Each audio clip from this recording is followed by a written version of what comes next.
Once upon a time, a very long while ago, there were no people in Buganda except for one man whose name was Kintu. He had one cow, and this cow was his great friend, but he was lonely all alone on the earth. Up in the sky was a lovely kingdom called the Cloudland, and the king was called Gulu. He had many sons and daughters, and these children used to wait for a rainbow to touch the earth, and then they would slide down it and stay a little while below, playing among the trees. Still, they couldn't stay long, for a rainbow very soon melts away in the hot sun, and if they had waited too long, they could not have climbed home to the Cloudland. One day, two of Gulu's sons saw a rainbow touching the earth, and they called to their sister Nambi to come with them. Nambi was a lovely girl, and King Ggulu loved her very much. She went quickly with her brothers and slid down to the earth. Buganda was the part of the earth the rainbow touched, and there they saw Kintu sitting alone, watching his cow graze. At first they were frightened, for they had never seen a man before, but they soon made friends with Kintu and talked to him for a long time. He told them how lonely he was, and Nambi, who had a tender heart, was very sorry for him, and she said, "I will come back again and marry you, and then you won't be lonely anymore in this beautiful land." On their way home, the brothers asked Nambi, "Why did you say that? You know our father Gulu will never allow you to go away and marry Kintu." But Nambi said, "I will go. I promised Kintu and my father would never wish me to break my promise.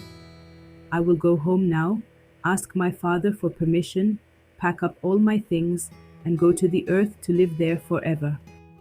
When they arrived back in the Kud, they told Gulu all they had done, and Nambi said she had promised to marry Kintu and go and live on earth. At first Gulu was startled, but at last he consented on one condition. He said to Nambi, "If you want to be happy on the earth, you must go secretly, pack your things very carefully, and these two brothers will go with you and see that you arrive safely. But whatever you do, you must not tell any of the others that you are going. If your brother Walumbe, Death, hears of it, he will want to go with you and spoil your beautiful earth." Nambi and her father packed all her things in bundles, and she said goodbye to her father, and they started down the rainbow. Suddenly, Nambi stopped. "Oh, I have forgotten the millet seed for my fowls," she said. "I must hurry back and fetch them." She returned quickly and found the little parcel of seeds, and just as she was starting for the rainbow again, she met her brother Walumbe. "Where are you going?" he asked. Nambi was very frightened, and at first she would not tell him, but Walumbe jumped in. "Wherever you go, I am going too," he said.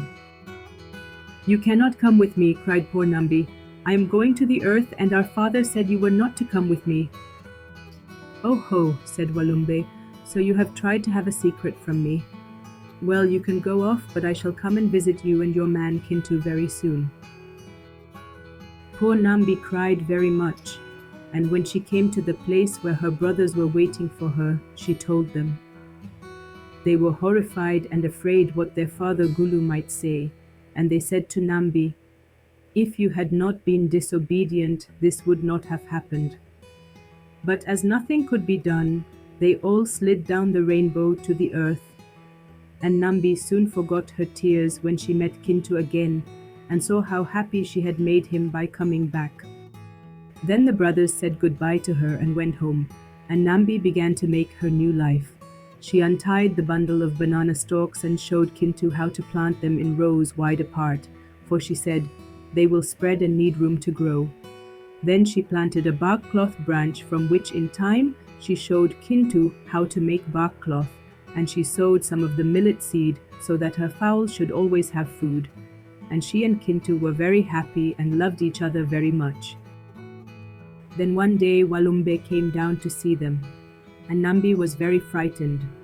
She told Kintu all about him and said, "We must get rid of him at all costs. My father Gulu told me he would spoil our happiness."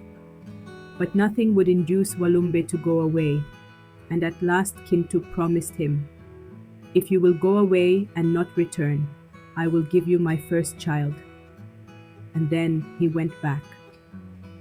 Kintu and Nambi lived happily together for years and had many sons and daughters, and Kintu forgot his promise. At last one day, Walumbe came back and claimed his child. Kintu was very angry and tried to drive him away, but this time Walumbe would not go, and he said, "As you did not keep your promise and give me your first child, now I will stay on the earth always, and I will take what I want." And although Kintu and Nambi had so many children, grandchildren, and great-grandchildren that Buganda was soon full of people, now and then cruel Walumbe came and took one away, sometimes an old man and sometimes a young one and sometimes a little baby. But still the land is full of people who have beautiful banana gardens and many cows and fowls and little fat children with skins like chocolate, and the rainbow still comes down from the cloudland and touches the earth, as they did in the days when Nambi played with her brothers.